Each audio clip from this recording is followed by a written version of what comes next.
I'm talking about a very small topic, transforming education and science for a climate-friendly future. That is so huge that it would take years, maybe. It took me some years to get used to the topic itself. And first of all, I must say that this conference is a fantastic conference, a fantastic possibility to listen to each other and listen to people who do very different things.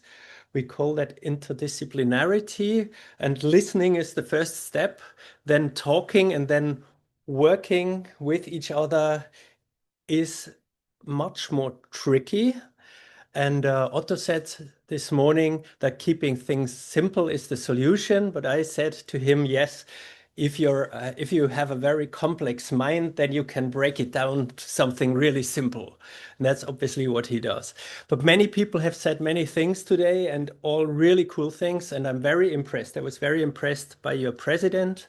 I was impressed by many things other people said this morning. I have jotted down things I want to take with me. I've learned a lot, and that's what an interdisciplinary conference brings about. And it's really cool to be here. Thanks. So I'm talking about this very small topic in now 12 minutes, which is very easy because it took us years to write 2 chapters in these 2 publications. Can you actually see them? One is, I should say that we are very lucky in Austria that we have the Austrian panel on climate change. This is a little bit like the IPCC, just in small and just for Austria. But there are not that many countries in the world who have this. And we try to produce reports aligned with the big role model IPCC reports, and always trying to serve the public and politicians with what we as the scientific community write. So it's not about just writing, producing something, but producing something that brings up effects. And we wrote on both reports over the past years, and they are pretty recent. One is called Structures for Climate-Friendly Living, and it looks into what the structures in Austria are like in education, in mobility, in how we build houses, and from all sorts of scientific perspectives. But then ask, okay, what is it like? What's the status quo? Where would we need to go to become climate friendly, or are we climate friendly already? The next report is actually contains a chapter on climate change education itself, which is the first time ever that any report of this kind has included this topic.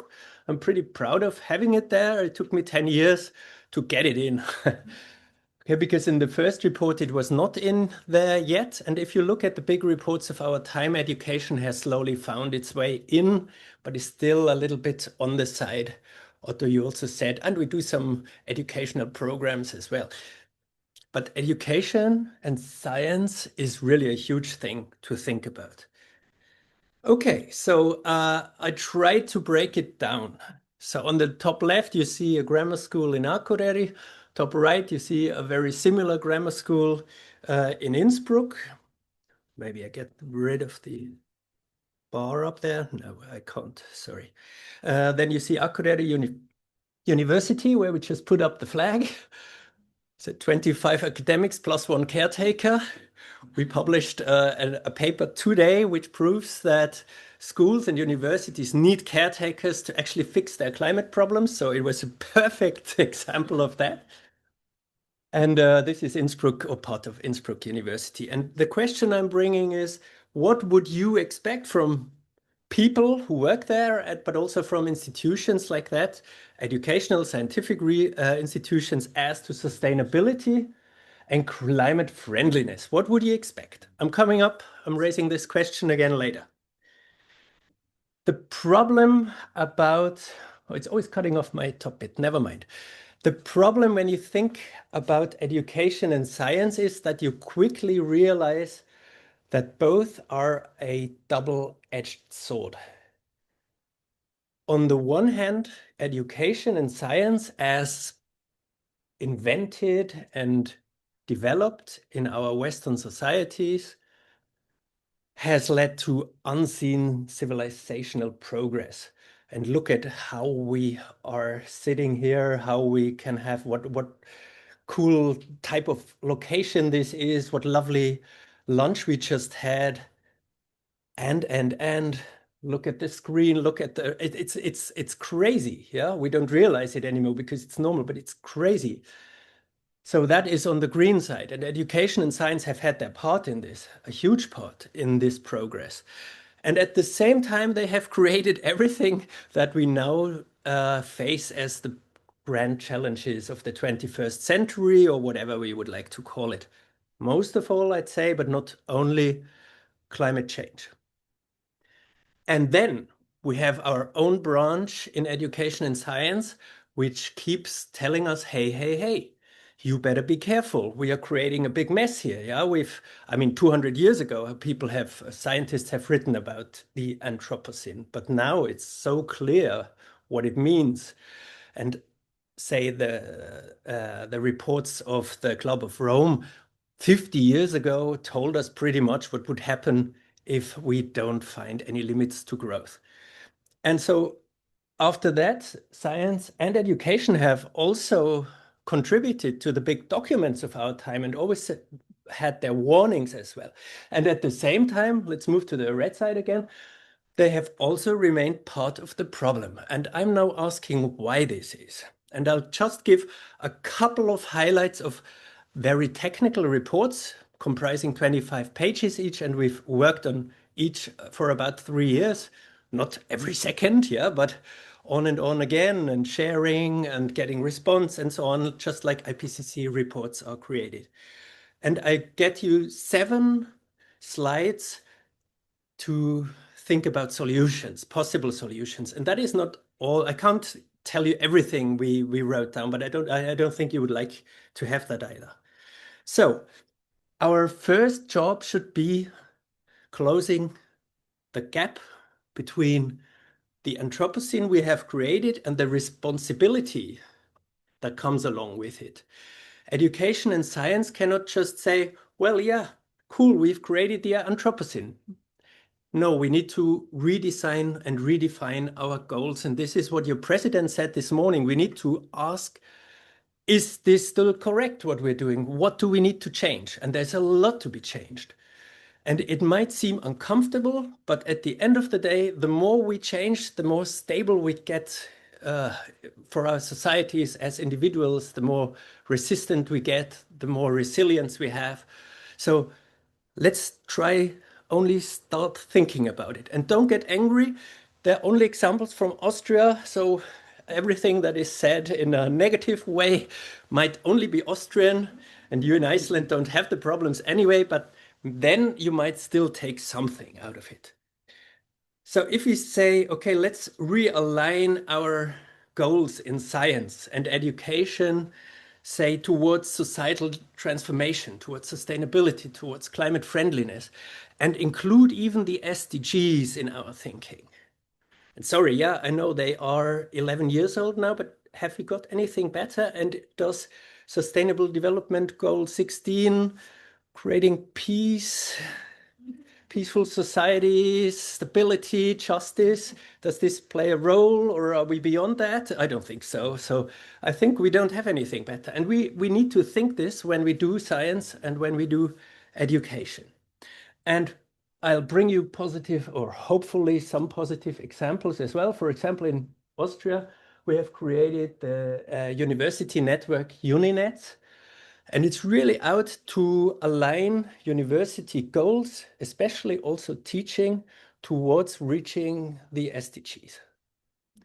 And everybody can decide freely what they want to do, what they want to achieve, but it should be aligned with the SDGs. Or we have a network of 750 schools in Austria where we try to do this for young people. Now, careful. We had a talk before. The colleague has disappeared, unfortunately, but we were talking about academic freedom It was those guys who said they didn't have any money and they didn't have any people, so they made a project. I love that. And we were talking about the free. We said it was strange. He came from outside the academia, and since he's in, he said he can do whatever he wants. Yes, and that is wonderful, isn't it? That is wonderful, and that's a high value itself. We should be very proud of and very careful about keeping it. But doesn't this also come with some kind of responsibility? People and planet. And it's easy to talk about responsible education, responsible science, but to live it is just a different thing. And I'm just bringing this example from Austria. It's a program called Sparkling Science. And it's meant to link science and education, because that is a link that is broken in many respects. That also means we have lost the contact between academia and the public. Doesn't mean anything what is done at a university. It doesn't mean anything here. Here we think, wow, we are great. We are the greatest of all. They think we have nothing to offer to them. And here we try to link scientists with students, teenagers, and create research programs together. So the easier part would be the technical part, because we're all stuck in some kind of system, be it in a school, be it at a university. But look at us academics. We still feel a lot of pressure, especially when you're young. I'm very happy because I'm during the last 10 years of my career, so I don't really have to bother. But I see young students or young academics, they have to have their age indexes up. They have to travel like mad to get their whatever metrics up, etc., etc., etc. 5 websites to publish what you do, how super you are, link yourself via all sorts of social media, and just be the greatest of them all again. And waste a lot of energy as well, personally and also CO2 wise.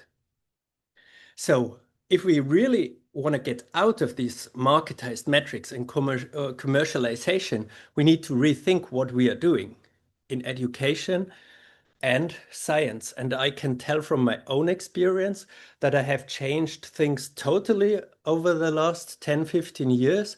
And my own research and my teaching now are seriously CO2 free or neutral or whatever you call them. And then you can say, but why are you here now? You should have stayed at home and should be online, which is true, but we are linking it with a 1-month family holiday. And I swear to God, I'm way overcompensating when I come here. This is kind of my second home here in the north of Iceland. And whenever we come, there are really good possibilities. Fly with Lufthansa, for example, fly with Swiss. You can really compensate, not only kind of compensate, but you can buy. Last summer, I bought 80% real compensation with SAFs, Sustainable Aviation Fuels, because you can buy for your neighbors. It's not that expensive, by the way. I think it cost me 50 euros per person. My daughter and I were here, so 100 euros. And the rest is also compensated for. I'm just saying, or when I go out with my students, and you can tell from my outfit that we go out a lot here in the high mountains, and wherever we go, we try not to produce any extra CO2. And it works super. It has started now to not work so well with about 2 or 3% of the guys, the men, who think that vegetarian food is the most stupid invention of all times. Well, then, I can take criticism as well, yeah? And then they want to park outside and say, no, I'm gonna pick you up with the electric bus of the university. Where do you live? No, I want to come, that kind of, but that's 2 or 3%. So what? We all, and that's a super problem, live in scientific silos. We should not forget about that. And those silos also exist at school because we have subjects and they're very, very strict. And we only can talk to colleagues of our subject. And the same happens at the university. And this kind of conference is very rare, I can tell you. They are totally different, very monocausal, super single topic conferences, many of them. What we'd really need, however, is instead of living in a silo, going beyond the silo and talk to each other. I mean, this is talking to each other. As I said, yeah, working together is still another matter, but we should really try that. It's interdisciplinary research, but also interdisciplinary education would be great. We have just created a totally new curriculum for a school subject in Austria, which links geography and economics education. And both have their bloody own right to be there. But if you put them together, and our education minister is very economics friendly, but even he had to admit that this was the most innovative curriculum he has ever seen, and he would not have imagined it to be like that. So you have also to convince people from economics, because it's not ecological, yeah, what we do. Hey, what do we care about the environment? We care about people. This is about the existence of humankind, but everything else will come back one day, yeah? And so if you really start thinking things afresh, it is really also very enriching for yourself. No worries, it's not that much as it seems. Your own president said this morning, short-termism is a real problem. At university, if you have 36 months to complete a PhD and finish a project, it's often not good enough when you are dealing with sustainability issues, because things take a while. If you deal with the society, it takes a year to have a network that might work. Transdisciplinary education or science. Wow, it all takes time. And at the same time, we don't find time for teaching, which would be super important for the younger generation. But as scientists, we are forced to keep that down to 15% of our time. Rush in, do it, get out again, get some funding money. And my own professorship, which is not, I don't know how many people actually would be thinking about how difficult this professorship can be. It's called Education and Communication for Sustainable Development. You're certainly not everybody's darling if you have this, I can assure you. Yeah, and it's the only one of its kind in, I think, in the German-speaking world. I don't know whether you have one like this, which focuses really just on this topic in Iceland. I don't know. I don't know. You always have somebody figuring out something in their silos and doing sustainability issues.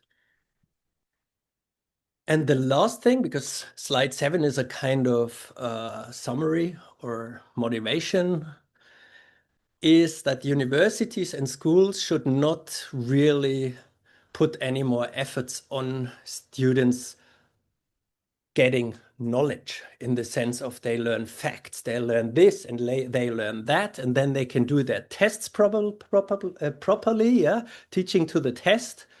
No.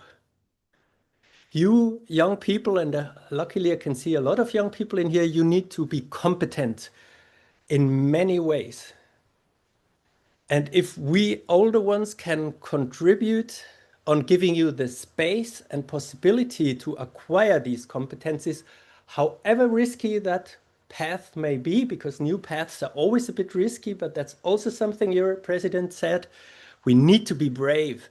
We need to try out something new, even if we fail. So what? We know that the system of letting people learn something by heart has failed 2000 years ago. Why would we continue that? And so at the end of the day, it's all about the structures we carry in our heads. The solutions are easy if we allow our heads to reframe the purposes and norms we live every day. You as students, you as young researchers, we maybe as older researchers, if we rewire the incentives and routines and transform also pedagogy into agency. We don't need to know stuff and at the same time everything dies. No, we need to stop things from dying. We need to contribute actively to raising our own and other people's quality of lives. And at the end of the day, we need to practice what we teach. Just preaching water and drinking wine is simply not good enough. It's not good enough. Practice what we teach. And then after only this very short extraction of what we wrote down, if you now look at schools and universities again, and maybe your own university, then the next question is, well, the next question is, what's next? How are we going to proceed from here back into the green space? And that makes us all feel better. That creates a better life for all of us. And it's a lot of fun as well. I can assure you that it's not going back into a cave. It's just a wonderful thing. And the last thing I'm going to say is a very short summary from this report, that first of all, you got to start with your own actions. Not looking at other people to start and waiting for them to start and waiting and waiting and waiting. Just start, change, and then you can catch more and more people to change. And that's also a lot of fun. So let's work together. Let's be the engines for change. And thanks very much for this wonderful conference.